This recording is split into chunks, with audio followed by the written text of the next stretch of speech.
करने वाला व्यक्ति जिमी ऑसबर्न, जो कि रेडियो पर था, सुसमाचार प्रचार कर रहा था। ओ भाई, यदि कभी कोई अपमान की बात है तो वो यही है। इस प्रकार के व्यक्ति को परमेश्वर के जीवित वचन के अंदर प्रवेश करने का कोई काम नहीं है। और आप इस व्यक्ति को लेते हैं जो कि रेनफ्रो वैली बॉर्न डांस से है, जो सारी रात वहां उस पुराने मौज मस्ती में था।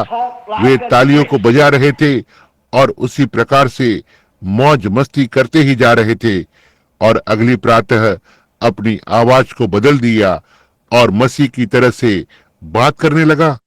और क्यों? यह परमेश्वर की दृष्टि में असभ्य और घिनौनी बात है। वो हाथ जो कि न्याय की लाठी को चलाता है, उसको मसीह की सामर्थ और पुनरुत्थान के द्वारा शुद्ध होना चाहिए। परमेश्वर के वचन में हाथ डालने का उसका कोई काम नहीं है। यहाँ तक कि बहुत से प्रचारक लोग एल्विस प्रेस्ली की सफाई देते हैं, जो कि संसार में एक आधुनिक यहूदा इस्करियोती के अलावा कुछ नहीं है। यहूदा इस्करियोती को 30 चांदी के सिक्के मिले। एल्विस प्रेस्ली के पास $10 लाख हैं और कैडिलेक की गाड़ियों का समूह है, परंतु वह बिक गया है। वह एक पेंटिकॉस्टल विश्वासी था और उसने अपने पहिलोटे के अधिकार को एक रॉक एंड रोल बनने के लिए बेच दिया, और वो शैतान से प्रेरित है। और मैं उस बात को कहने से बिल्कुल भी हिचकिचाता नहीं हूँ। नहीं श्रीमान, और एक आधुनिक यहूदा इस्करियोती। और फिर यहाँ तक कि सेवक भी उसी प्रकार की चीज को बनाने का यत्न कर रहे हैं। और एल्विस प्रेस्ली कह रहा है, हाँ, मैं अपनी सफलता के लिए परमेश्वर पर विश्वास करता हूँ। कैसे जीवित और पवित्र परमेश्वर कभी किसी असभ्य और शैतानी और दुष्ट आत्मा से भरी हुई चीज को सफलता प्रदान कर सकता है? यह पूरी तरह से सबसे बड़ी रुकावटों में से एक है जिसे इस राष्ट्र ने यहाँ तक कभी देखा है। वो एल्विस प्रेस्ली है, जिसने कि अपने पुराने गंदे घिनौने रॉक एंड रोल की चीजों के द्वारा लाखों प्राणों को नरक में भेज दिया है। निश्चित रूप से मुझे बोलने में बिल्कुल भी कोई खेद नहीं है। यदि आप मेरा विश्वास करते हैं परमेश्वर के भविष्यवक्ता के रूप में, स्मरण रखिए, यह एक देहधारी शैतान है। पूरी तरह से यह सही बात है।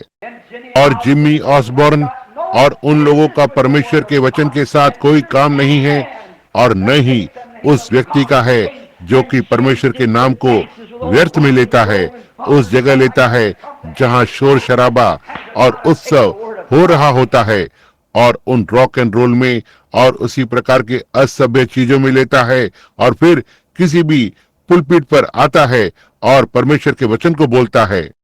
इन कलीसियाओं में बहुतेरों के साथ आज यही मामला है। आप उन स्थानों पर से इन छोटे से पुराने बूगी वूगी संगीत को सुनते हैं। एक छोटी सी लड़की जो कि इन शोर शराबा से भरी हुई पार्टी से आई, और एक रात वो इन सभी प्रकार के रॉक एंड रोल करके और वो वेदी पर आती है, और अगली रात्रि आप उसको एक विशेष गीत गाने के लिए खड़ा करते हैं।